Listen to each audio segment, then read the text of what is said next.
Hello, everyone, and welcome to episode number 7 of the Rambler Podcast, where we interview prominent alumni to highlight the success they have accomplished beyond their time at Prep or Villa. And on this podcast, we also interview faculty or staff members to let you get to know more about the people at Prep, helping serve our students in the school. Today, we're thrilled to have Tim Dougherty as a guest on the podcast.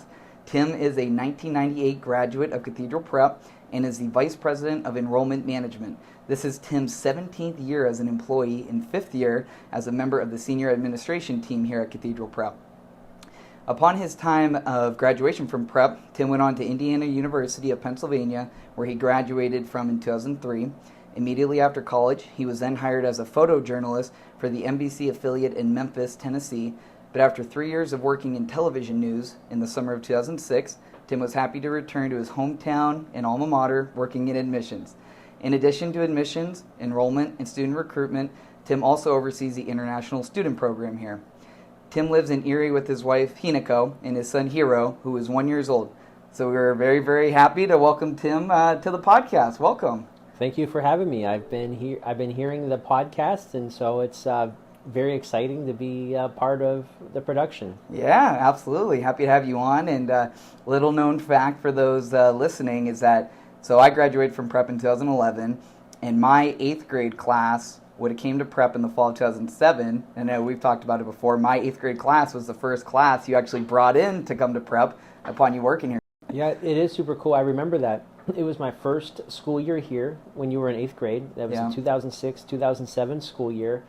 And coming in as a previously being a photojournalist, I think there were some people who questioned if they hired the right person. I had never worked in a school. I had never worked with teenagers. What I did have, though, was a passion for Cathedral Prep because I had such an awesome experience, and I just loved it. And I was a prep maniac since I was a child, going to the football games, basketball games, the other events, the open houses, and things like that. So, Jimmy was in the 8th grade class the first time I was out presenting to schools, and that year we brought in 175 freshmen. Wow. Boys only. Right. Boys only 175. Wow. You know, a lot has changed over the last 16 plus years. That's awesome. So when you talk about that love for Prep started, when you were young, you were always a Prep maniac. How'd that start? Do you have parents that go here, or I guess a dad at that time? Yeah, my dad went to Cathedral Prep in the class of 1977. He had 7 brothers that also went to Cathedral Prep. Wow. Graduated from Prep. And he has 2 sisters that graduated from Villa. But since I was born, I was groomed to be a Cathedral Prep super fan, going to the games in the 80s and 90s, the football, basketball. I traveled down to Hershey with the basketball team when I was in middle school and my early years at Prep when they were having those runs under Marcel Airby. And it was just a big part of our lives, all the Cathedral Prep events, all the prep gear we had, T-shirts and different swag that I would have. And so it was just a big part of life. Even in college, my room was all decked out in prep stuff. And in my apartment in Memphis, I had a little prep shrine. The magazines and my trophies from my time at Prep and things like that. So always been a prep maniac. And maybe that's why I've been here so long, because I became part of the Prep community as an alum, as an employee. Right. And you don't ever want to leave. Like it's an awesome community to be a part of, whether you're a student, a parent, or lucky for me, being an employee. Yeah, that's awesome. Because I was going to ask you how you ended up at Prep, but when you have your dad and 7 brothers, or you have 7 uncles for you that go to Prep, you didn't have too much of a choice. No. Fortunately, I did want to go. I don't know if my parents would have forced it on me, but if they did not want me to go to Prep, I probably would have begged to be able to go here. And I see that happen a lot, where a lot of students, they make the first contact with me, or they reach out to their parents and say, "Hey, Mom or Dad, will you call Prep? I really want to go there." Yeah. And so I probably would have been that same way if I wasn't directed here, through my family. And then you were talking about some of the trips you went on when you were in middle school, to the basketball, games and stuff like that. What was one of your favorite memories as a student here? Some of your best times when you look back on that? Some of my favorite times are generally being in middle school, going to the basketball games, seeing that cheering section, not being able to wait to get in it on your own, and hearing the funny cheers, and but especially my middle school years when Prep was really good at basketball at the time, and they're still good now, but I mean it was probably one of their better years throughout the history was under Marcel Araby. They had Jed Ryan, Keith Neese, Booker Coleman, they had Fomich. They had all these like legendary players, and I'm sure I'm forgetting people that deserve to be mentioned, but during those playoff runs for those years, going to all the games, driving down to Sharon, going to Quaker Steak and Lube before the game, and then the year they went to States and they played Lower Merion when Kobe Bryant was on the team, and we traveled down to Hershey for that game, and we got to see Kobe Bryant play his last game before playing in the NBA. It was jam-packed. It was full of excitement. So just all of those times, are very special to me. But I guess the most special single event that sticks out would be that state championship game in Hershey with Prep versus Lower Merion. Yeah. And it's funny, those highlights for that game are still available on YouTube. If you were to look it up, you can still find it. I remember when I was years ago first hearing that, Prep played Kobe. It's like, what? No way. So I went and searched on YouTube, and sure enough, there was highlights from that game still available to check out, which is pretty cool to see. Yeah. And I still watch those. And as a kid in 6th, 7th, and 8th grade, back then they used to air the games on like Channel 12 or 35 or, the local stations. And I would record them, and I still have some of these recordings, right? Cool. I record them on VHS. And then I would watch them over and over. And I memorized what the announcer would say. And I would be saying exactly what the announcer would say. And, I'm kind of, it's a little bit psycho, but that's how much of a fan I was.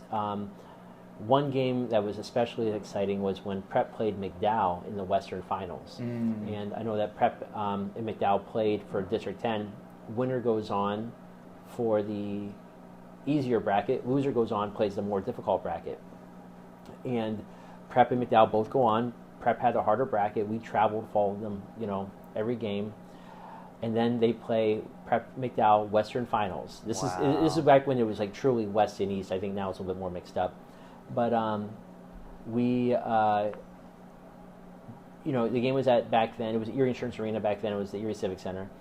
Game sold out, and Prep won, by just a couple points. It came down to like the last shot of the game. Insane, throwing Hershey kisses on the court. Probably like another very special moment, but just one of my most favorite memories of following Prep sports. Yeah, and oftentimes it's fun to hear your fanaticism, about Prep and, recording the games and memorizing that all. And so you were destined, to come back and work here, So you mentioned that, some people said, well, this guy maybe doesn't have experience in a school or working with teenagers. What made you apply for this position when it first opened up? What made you think that you'd be a good person to fill this role? So I was living in Memphis, Tennessee, and I was working in news, and when you work in news, you deal with a lot of negativity. You're always, at the crime scenes or always at these places. You're covering things that aren't positive, and I was on my own, and I guess that maybe it was always focusing on negative things, crimes and death and other, things that people really don't want to hear about. I was missing my good group of Prep friends as well. They were always hanging out, playing bocce in the backyard, grilling burgers and hot dogs, and having that simple Erie life. But that's like what I really missed. I wanted to be a part of that. So I decided I'm going to move back to Erie. And I remember I had a day off, and I checked my email in the morning thinking, okay, well, hey, it's my day off, and I'm going to start my search for a job back in Erie. I checked my email, and I was on the alumni email list, and that morning there was an email about the opening in admissions, and it had the job description. And I knew the position. I knew what it did.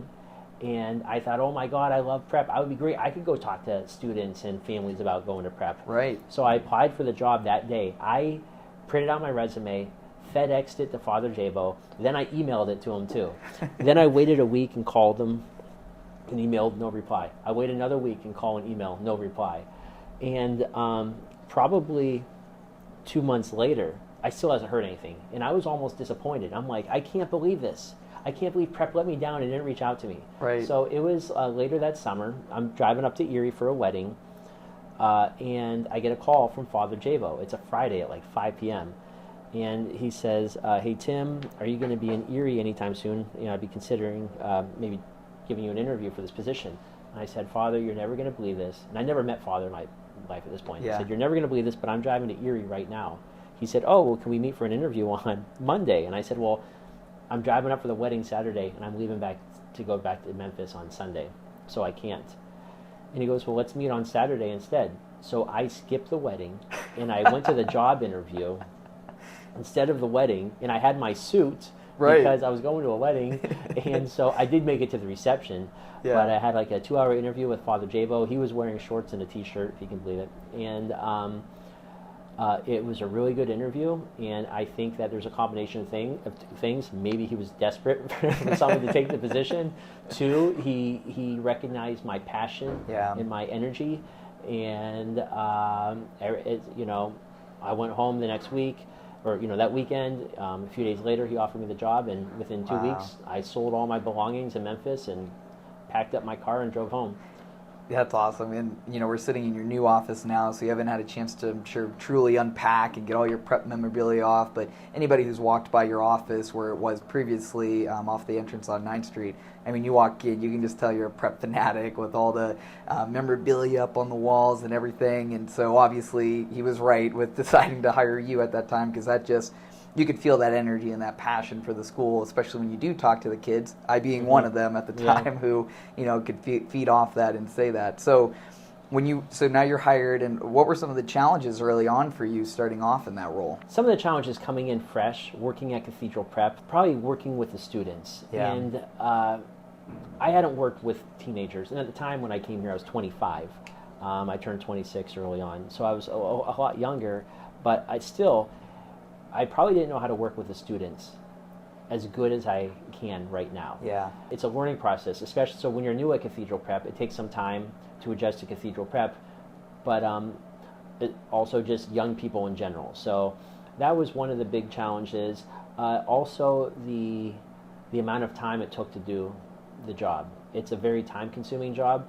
Now, I love it, and I really enjoy it. Yeah. So, but it's much more time-consuming than the job I had beforehand. So those were some big challenges, but I really loved what I did, and aside from that, I didn't feel like there were too many hurdles getting in the way. I guess one other thing that was a problem too for me was public speaking. I first would get nervous. I remember speaking at the first open house assembly, and I thought I was going to faint.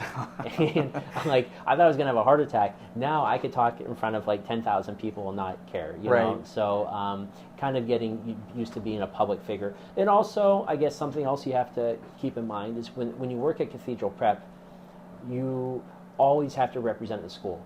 So if it's Friday night, Saturday, Sunday, and I'm out with friends, I'm out in the community, I'm out and about, I'm always representing Cathedral Prep, and maybe people aren't talking to me, but people in the distance or in the crowd may say, hey, that's Tim Dougherty at Prep. You just always have to keep in mind that you have to live the lifestyle that we want our students to live. Right. And it's so true. I mean, you could be standing there and there's a parent who just saw you at open house the last weekend, and you might say one thing on stage, but who are you really, right? And that reflects the school and what we say. And one of the reasons I asked that question about some of the early challenges, because now, like I said in your intro, 17 years here, people know you as, Mr. Dougherty, Tim Dougherty, who's, cool, confident, does a great job with the process. But like you said, the background you had coming in wasn't groomed for a position like this. So it's cool how you've overcame those challenges. You've done great and been so successful in your role. I appreciate all you do for the school, because you help bring in all the students we have and keep us going that way to continue to serve our mission, the same mission that I'm passionate about with our school here. So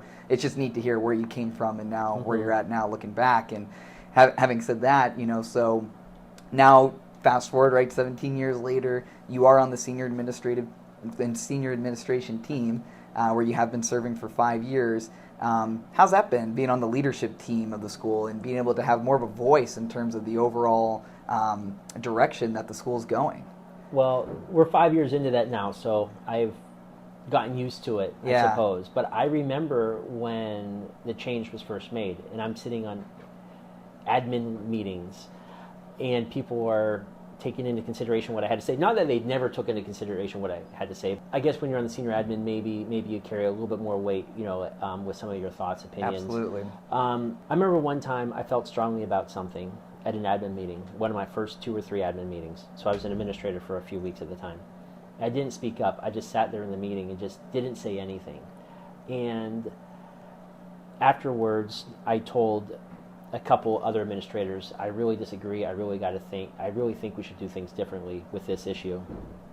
But I didn't speak up because I'm new and I don't want to rock the boat.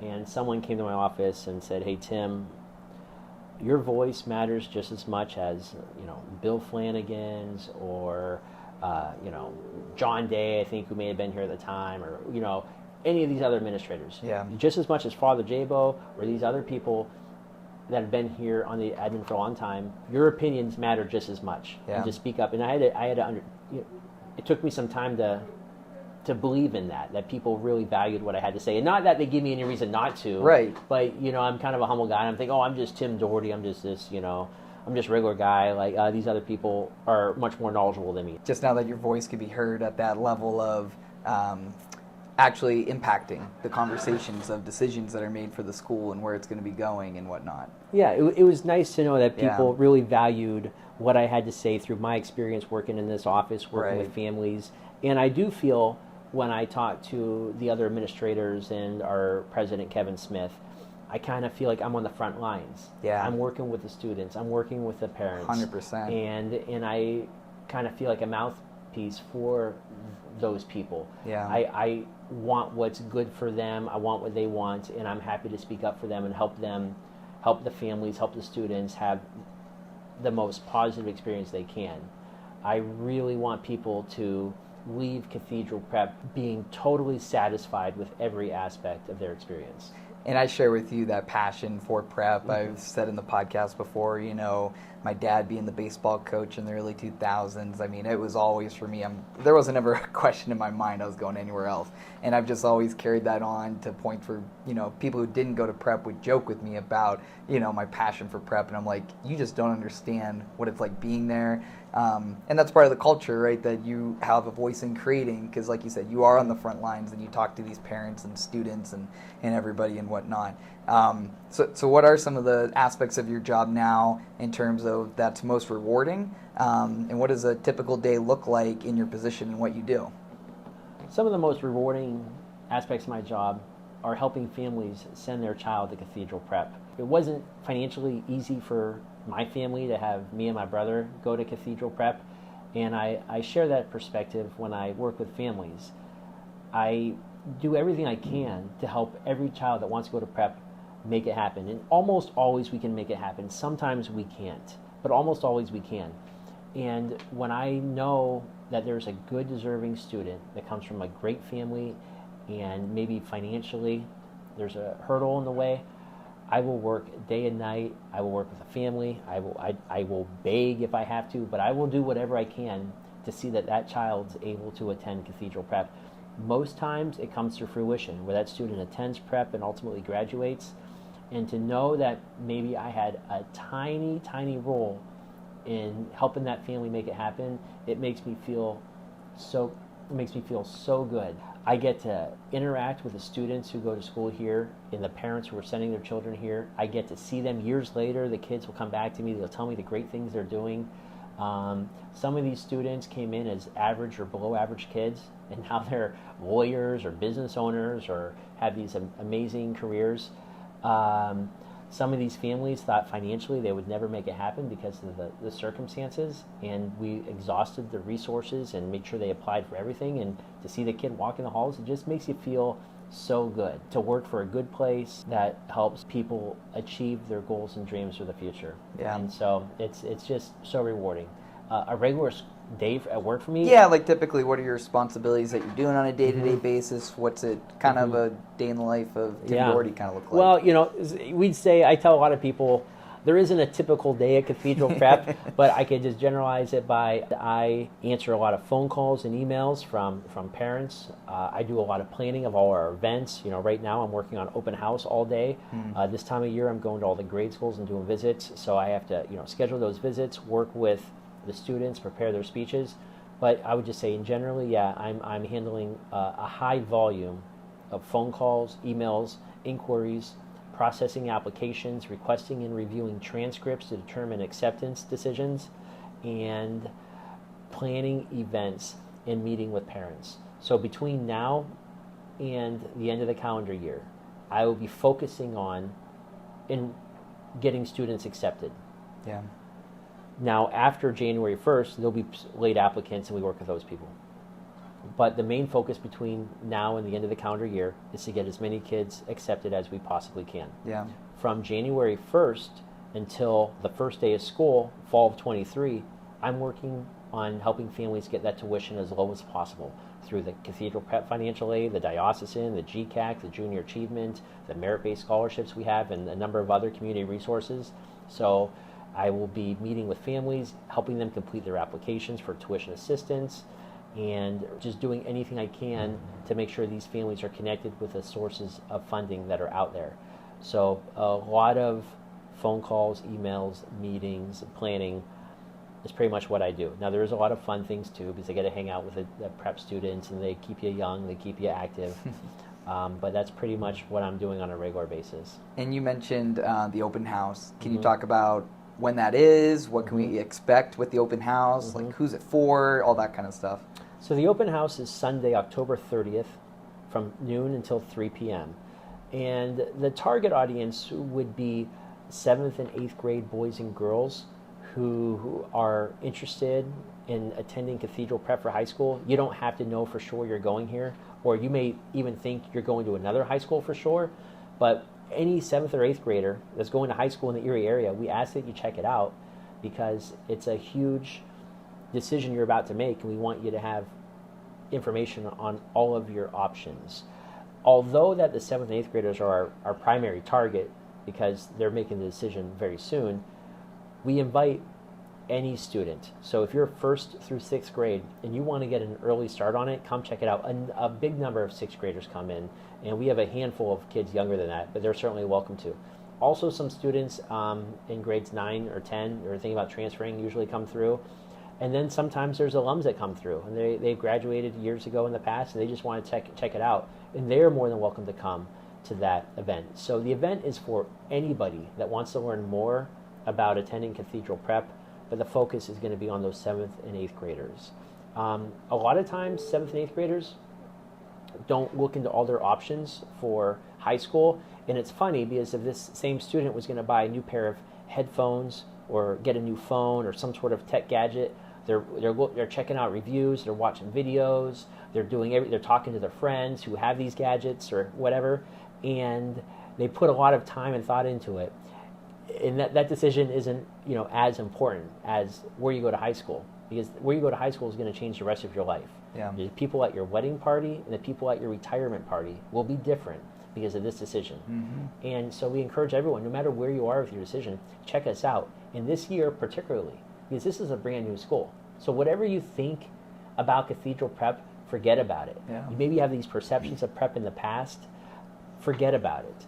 Because this is a new school. It's a co-ed setting. Millions of dollars went into renovating and updating every square inch of this building. Brand new facilities, state-of-the-art tech equipment, arts equipment, the new dance studio, the STEAM hub. It is just an amazing place, and it's essentially a new school that we encourage everybody to check out. Yeah, I was fortunate enough back in February, once the steel structures were done with the new building, and kind of walking through and checking out the space. It already had a wow factor on the sheer size of it.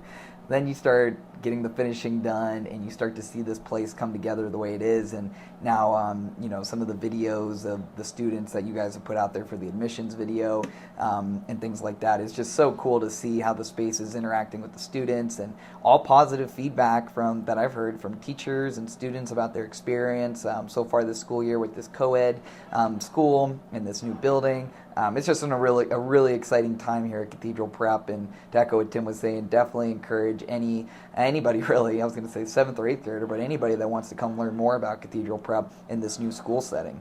So if there is a kid who maybe wants to shadow here at Cathedral Prep, can you talk about what that is and who they can contact to set that up?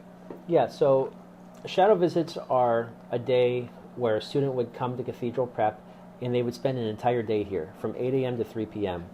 They're essentially a prep student for one day. And we would pair them up with a student that they know. Maybe they have a friend that goes here, or maybe if they don't know somebody, we would put them with a student of similar interests. So they come to Cathedral Prep in the morning, they get paired up with that student, and they attend classes with that student all day long. We have 9 periods here, just 8 classes plus lunch. So they would go through all those 8 classes and have lunch here with that student. They receive a free lunch, and they just get to get an idea of what prep is like on a regular school day. Because at open house, I'm just going to tell you, it's going to be perfect. You're going to leave here impressed.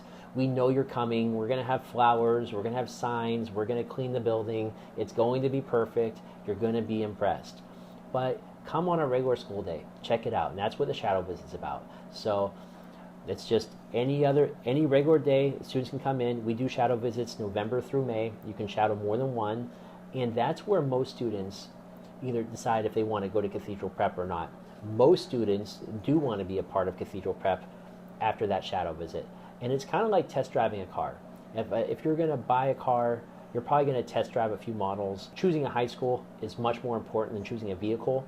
So we encourage these students to give us a test drive, so to speak, do a shadow visit here, see what we're all about, see the changes, experience the co-ed campus, and realize that this is a very welcoming, family-like atmosphere that anybody of any background can enjoy. A couple more questions for you as we just kind of wind up here. Well, first comment on the shadow visits. I don't know if you still allow this, but for 7th graders to shadow, do you still allow that? Absolutely. We'll probably have about 50 7th graders shadow this school year. That happens all the time, and we encourage that. As far as we're concerned, we're okay with that. The 7th grader would want to make sure they have permission from their grade school principal, though. And I was going to say, I was so excited as a kid to come to prep. I made sure I shadowed in 7th grade and in 8th grade, just to have an extra day at prep that I wouldn't have otherwise. So, yeah, definitely highly encourage a shadow visit, whether you already know you're coming to prep for sure, or, you're just a prospective student and don't even know much about prep. I definitely encourage that student to do so. I was going to ask also, can you talk a little about Christina and her role, and how, what she does for your office? Christina is the Assistant Vice President of Enrollment Management. So we work very closely together. We work hand in hand. We do all the events together. Traditionally, when we had the prep campus and the Villa campus, boys and girls separated, she would focus mainly on the female students, and I would focus mainly with the male students through the enrollment process. Now that we are in a co-ed setting, we work with both genders, but we work on everything together. So when we have the open house, we have a list of things that need to get done. We split those up. When we do the school visits, we both give a presentation. And I would say that the focus for her, though, is probably going to be a little bit more with the female students and me a little bit with the male students. She's a Villa graduate. She can make sure that she addresses all those questions about the Villa traditions, help girls with their specific needs that she may be better at than I would be, especially when it comes to things like uniforms or some of the electives that are primarily taken by females. And likewise, I can share my experience being a prep graduate with these young men as well. We pretty much have the same responsibilities, but we work together on pretty much everything. And she's just a great partner. I don't know what I would do without her. She actually has the day off today, and I can feel that she's not here. She's just a huge asset to Cathedral Prep and makes my job in life so much better. So yeah, great worker, and I hear so many positive things about her from the families too that work with her. She's really good. As do I. I remember when Christine was first hired to come work in your office with you, and I just remember people always talk about how great she is and how much she helps, the family she's working with to help transition here to Villa at the time, but Prep now. Huge asset to the office and to the school for sure. I guess, in closing, just if you can share maybe your contact information. So if there are anybody listening to this podcast now that they want to learn more about Cathedral Prep for either their son or daughter, or maybe they are, a 7th or 8th grader listening to this by chance, and, they want to, contact you for more information, can you share your contact information with us? Yeah. So I always encourage people to reach out by phone. And the number is 814-453-7737. My direct extension is 3, or you can call Christina at extension 3239. So that's 814-453-PREP, extension 3, or extension 3239. You can find our contact information too at cathedralprep.com. There's an admissions tab, and everything for the enrollment process is listed there as well. You can email me at tim.dougherty@cathedralprep.com, but I would encourage a phone call. It's nice to chat with the families. And if you ever want to meet in person, I'm happy to meet with you as well. Whatever your preferred method of contact is, we'll accommodate you. And apologies for people listening to the podcast if you hear any drilling in the background. That is construction still being finished up. And I shouldn't say construction, it's more the finishing pieces to the building. Just some things to kind of wrap up as we keep this project in its finishing stages. But thanks again, Tim, for coming on the podcast. I'm really thankful for the 17 years and ongoing that you've been contributing to the school's success and helping us with our mission and all the families you've helped be able to come to Prep. I know you wouldn't brag on yourself, but I know there's been times you've mentioned a parent coming back to you and giving you a gift as a thank you and saying, look, my son or daughter just graduated from this university and now they're working at this job, and it was because I had a conversation with you when they were in 8th grade to come to Prep, or Villa at the time. And so it just goes as a testament to say the great work that you're doing here, and I'm just super appreciative and just want to say thank you for that. Well, thank you, Jimmy. It's a team effort. And I don't know if the podcast listeners know, but you make my job easier by helping getting the funds that we're able to give for tuition assistance. So it's certainly a team effort, and the reason why we've had all this success is because everyone working together, like spokes in a wheel. Yeah. But it's not me. People don't come to Cathedral Prep because I'm a nice guy. They come because of what the teachers are doing, giving a good education. Yeah. They come because of the decisions made by the administration, and of course the fundraising by the advancement staff. So huge thank you to you and all you do as well. Absolutely. Yeah. Happy to, like you said, big team effort, and we're all working together on this. So, thanks again so much for being a guest on the podcast. Thank you. Hello, everyone, and thanks so much for tuning into this episode of the podcast with Tim Dougherty. I thought it was really awesome to be able to hear his perspective on the school based on all the years of experience he's had here with us. And again, would just encourage anyone to come check out Open House on October 30th. It's going to be a great time to come learn about Cathedral Prep, see the new building with all the renovations that we've had done to it, and just an exciting time here for our school. So thanks again to Tim for coming on. But I do want to let you know that the next episode of the podcast will be coming out on that first Monday of November, which is November 7th, and that is going to feature Sister Mary Drexler. Sister Mary Drexler is currently the president of the Sisters of St. Joseph, and a lot of people are familiar with her from her time teaching at Villa, being an administrator at Villa, and she's got a lot of really great leadership experiences that she was going to be able to provide us some of her wisdom from, things that she's learned through her years of education and leading different organizations. So a lot of really great things that we can learn from her on that episode of the podcast. So stay tuned for that episode coming out on November 7th.